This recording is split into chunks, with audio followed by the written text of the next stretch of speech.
오늘도 주 안에서 평안하셨습니까? 내일 주일 새벽 큐티를 함께 나누려고 합니다. 주일 새벽에 보실 말씀은 신명기 19장 15절에서 21절 마지막 절까지 있는 말씀입니다. 제가 이 말씀을 보도록 하겠습니다. 신명기 19장 15절에서 21절까지 말씀입니다. 어떤 사람이 어떤 범죄라도 한 사람의 증언만으로는 판정할 수 없습니다.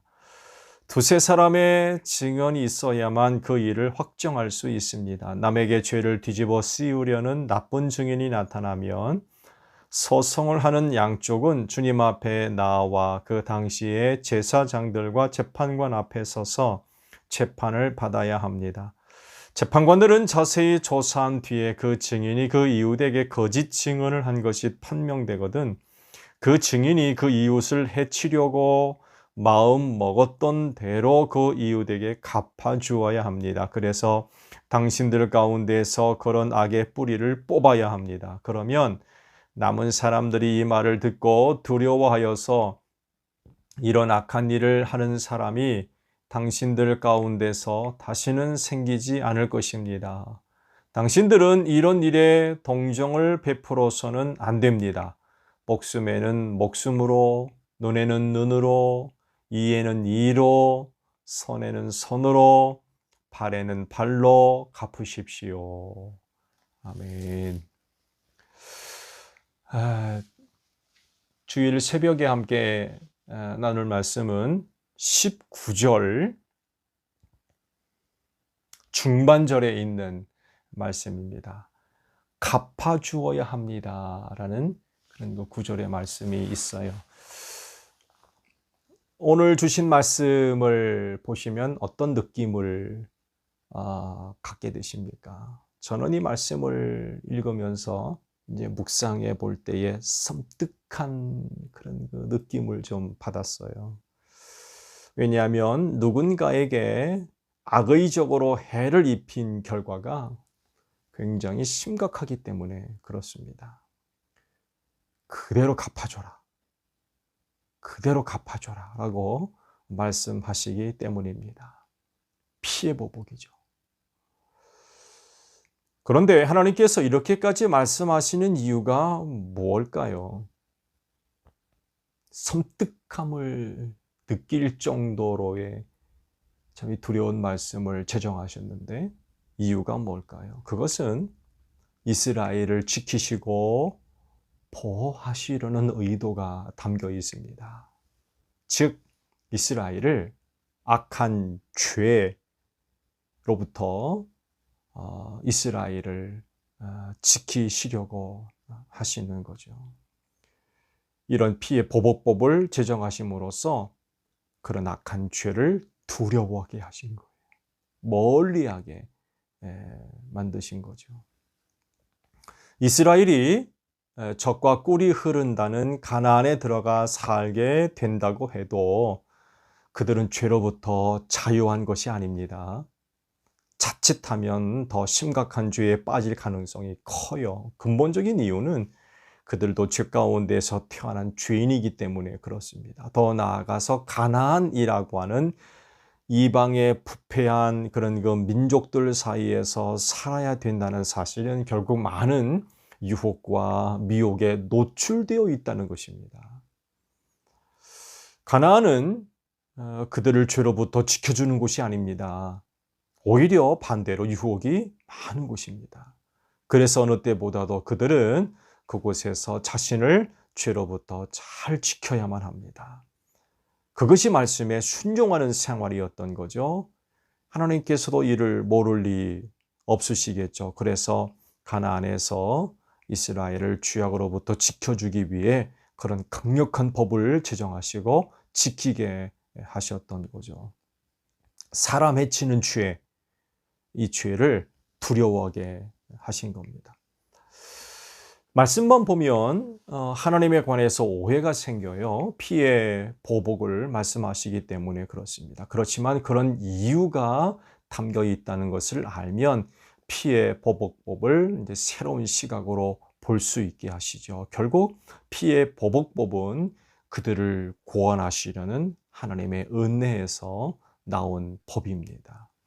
근데 이것을 오해하게 되면 이처럼 또 악한 게 없어요. 결국 피의 보복이 계속적으로 순환되기 때문에 그렇습니다. 피의 보복으로 죄의 문제가 끝나는 것이 아니라 계속 진행되는 거예요. 모든 세대가 항상 그래왔듯이 악해지기 때문에 다른 쪽에서 이를 인정하지 않고 받아들이지 않으면 문제가 심각해지고 더 커질 수밖에 없어요. 서로 간에 씻을 수 없는 원수 관계가 만들어지게 되고 그로 인하여 피해 보복법이 끊임없이 일어날 수밖에 없다는 거죠. 이런 결과를 위해 하나님께서 보복법을 만드신 걸까요? 아니잖아요. 그러나 그럼에도 불구하고 오해를 하면 얼마든지 이런 결과를 초래할 수 있어요. 그러면 이런 죄의 문제들을 어떻게 해결해야 될 것이냐라고 할 때에 용서입니다.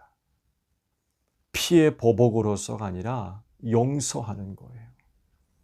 누군가에 의해서 저질러진 죄는 용서함으로 해결해야 됩니다.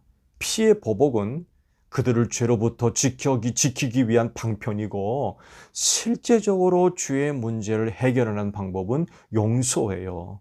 왜 그러냐면 하나님이 그런 분이시기 때문에 그렇습니다. 또 하나님도 그렇게 죄를 해결하시기 때문에 그렇습니다. 하나님은 죄의 문제를 피의 보복으로 해결하지 않으시고 용서하심으로 해결하세요. 만약 하나님이 피의 보복으로 죄의 문제를 해결하신다고 하면 이 세상에 정상적인 모습을 갖고 있는 사람이 얼마나 되겠으며 또 얼마나 되는 사람이 이 세상에 살아있겠습니까?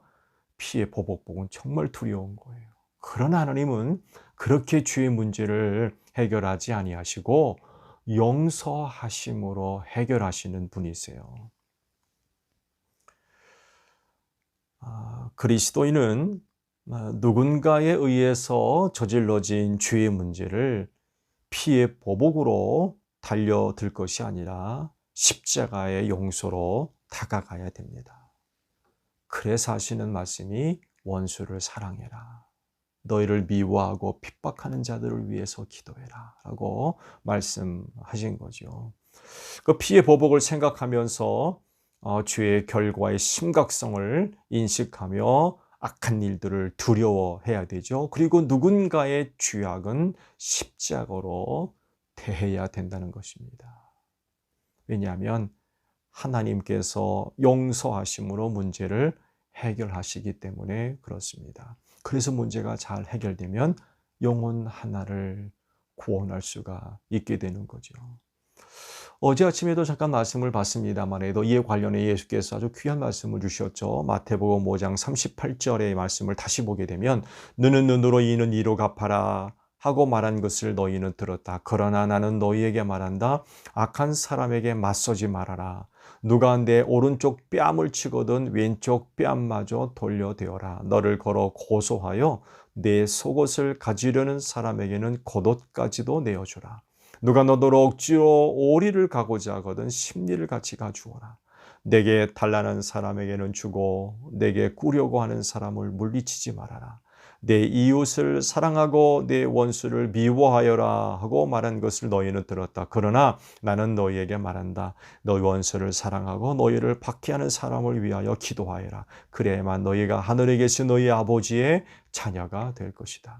아버지께서 악한 사람에게나 선한 사람에게나 똑같이 해를 떠오르게 하시고 의로운 사람에게나 불의한 사람에게나 똑같이 피를 내려주신다 라는 말씀을 하셨어요. 예수께서 하나님이 어떤 분이신가를 가장 잘 보여주신 거죠. 그리스도인은 그 용서가 무엇이고 어떤 것인지를 잘 알아요.